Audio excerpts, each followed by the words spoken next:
స్వాతంత్ర దినోత్సవ వేడుకల్లో మంత్రి కొండా సురేఖకు షాక్ తగిలింది. పోరాటం ఒకరు చేస్తే మరొకరు పదవులు అనుభవిస్తున్నారంటూ స్వాతంత్ర సమర యోధుడు ప్రతాప్ రెడ్డి కొండా సురేఖను నిలదీశారు. స్వాతంత్ర సమర యోధులను సన్మానించే హక్కు మీకు లేదంటూ అసహనం వ్యక్తం చేశారు. స్వాతంత్ర ఉద్యమంలో పాల్గొన్న తనకు కోర్టు అనుకూలంగా తీర్పు ఇచ్చినా ప్రభుత్వం గుర్తించడం లేదని ఫైర్ అయ్యారు.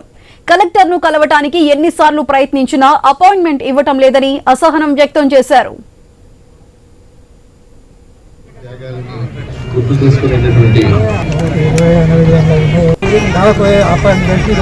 సోమవారం నాడు ఎల్లుండి ఉంటారు. ఇప్పుడు కూడా వస్తాయి అపాయింట్మెంట్ ఇవ్వాలి. ఇద్దరికోసారి వస్తా కూడా అపాయింట్మెంట్ ఇవ్వాలి. కలెక్టర్ గారు చూస్తున్నారు, వారు ఇక్కడే ఉన్నారు, వారికి ఇవ్వండి. మీరు సోమవారం నాడు వెళ్ళండి.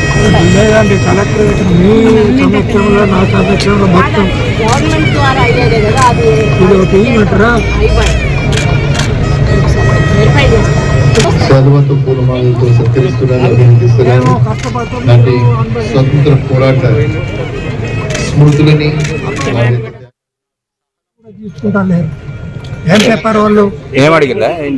అవునా, అది ఇది ఒకటి చూడు. ఎందుకు తీసుకోరు? ఏంటిది? 20 ఏళ్ళది 12 ఏళ్ళది పెండింగ్ ఉన్నది. ఇలా ఇస్తాను. గాంధీ భవన్లో పోయి కూర్చుంటా. ఇక్కడ ఏదైతున్నదో ఇప్పుడు ఏమైనా కలిసినా ఇవ్వ, నాకు అపాయింట్మెంట్ ఇవ్వలేదు. అపాయింట్మెంట్ ఇవ్వంటే ఇప్పుడు కూడా నాకు టైం ఇవ్వలేదు. హైకోర్టులో వేసిన చూడండి, హైకోర్టులో ఇచ్చిన వీళ్ళు అందరు కలెక్టర్లు అందరిలో ఏదైతున్నదో జైలుకు పోతారు. హైకోర్టు తీర్పు పెండింగ్ హైకోర్టు వేసినందుకు ఇది ఇప్పుడు కోర్టులో ధిక్కారణ కింద మళ్ళా కేసు వేసింది. ఇక్కడ వాళ్ళు కూడా తీసుకుంటారు. ఏం చెప్పారు వాళ్ళు? ఏం అడిగిందా? అవునా, అది ఇది ఒకటి చూడు. ఎందుకు తీసుకోరు? ఏంటిది? 20 ఏళ్ళది 12 ఏళ్ళది పెండింగ్ ఉన్నది. ఇలా ఇస్తాను. గాంధీ భవన్లో పోయి కూర్చుంటా. ఇక్కడ ఏదైతున్నా కొండా సురేఖను నిలదీసిన స్వతంత్ర సమరయోధుడు ప్రతాప్ రెడ్డి వ్యాఖ్యలకు సంబంధించి మరింత సమాచారం మా ప్రతినిధి ప్రశాంత్ అందిస్తారు. ప్రశాంత్, చెప్పండి. హన్మకొండ జిల్లాలో భారత స్వాతంత్ర 79వ వేడుకలు ఘనంగా నిర్వహించారు. ఈ కార్యక్రమానికి ముఖ్య అతిథిగా పాల్గొన్న మంత్రి కొండా సురేఖ జెండా వందనం అనంతరము అక్కడికి వచ్చినటువంటి స్వాతంత్ర సమరయోధులను సన్మానిస్తున్న క్రమంలో ఒక చేదు అనుభవం ఎదురయ్యింది. స్వతంత్ర సమరయోధుడైనటువంటి ప్రతాప్ రెడ్డి లేచి, మీరు మమ్మల్ని సన్మానించడము శోచనీయము, మాకు సేవలు చేయకుండా అధికారులు కనీసం మాకు అపాయింట్మెంట్లు కూడా ఇయ్యనే దుస్థితిలో ఈ ప్రభుత్వం ఉంది. మేము ఉద్యమాలు చేసి ప్రభుత్వం తీసుకొస్తే మీరు పదవులు అనుభవించి కనీసం మాకు సేవ చేయడం లేదు, మా సమస్యలను పరిష్కరించకుండా అధికారులు మీరు తత్సారం చేస్తున్నారంటూ ఆగ్రహం వ్యక్తం చేశాడు.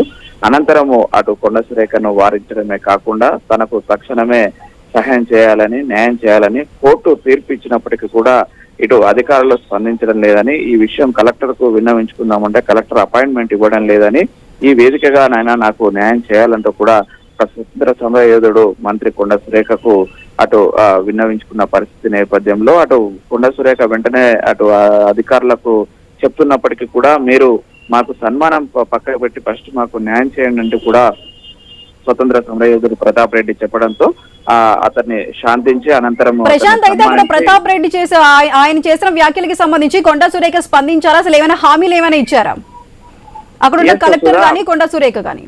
ఎస్ వెంటనే స్పందించినటువంటి కొండా సురేఖ, ఈ రోజు మీరు ఇవ్వాల్సిన వినతి పత్రం మాకు ఇవ్వండి, సోమవారం రోజు వెళ్లి కలెక్టర్ను కలిస్తే మీకు తప్పకుండా న్యాయం జరుగుతుందని చెప్పి అనంతరము స్వతంత్ర సమరయోధుడు ప్రతాప్ రెడ్డికి సన్మానం కూడా చేశారు. అయితే స్వతంత్ర సమరయోధులకే ఇక్కడ న్యాయం జరగడం లేదంటే ఇంకెవరికి సేవలు చేస్తారంటూ కూడా అక్కడికి వచ్చిన మిగతా ప్రజానికం, మిగతా స్వతంత్ర సమరయోధులంతా కూడా అటు ప్రభుత్వ అధికారులపై గుర్రుగా ఉన్న పరిస్థితి ఉంది. ఇప్పటికైనా అటు జిల్లా కలెక్టర్ ప్రతాప్ రెడ్డి స్వతంత్ర సమరయోధుని యొక్క భూ వివాదానికి సంబంధించి సమస్యను పరిష్కరించి న్యాయం చేయాలని చెప్పేసి తోటి వారంతా కూడా కోరిన పరిస్థితి ఉంది. Sudha. Right Prashanth, thank you. మరిన్ని అప్డేట్స్ చూసే ముందు షార్ట్ బ్రేక్ తీసుకుందాం.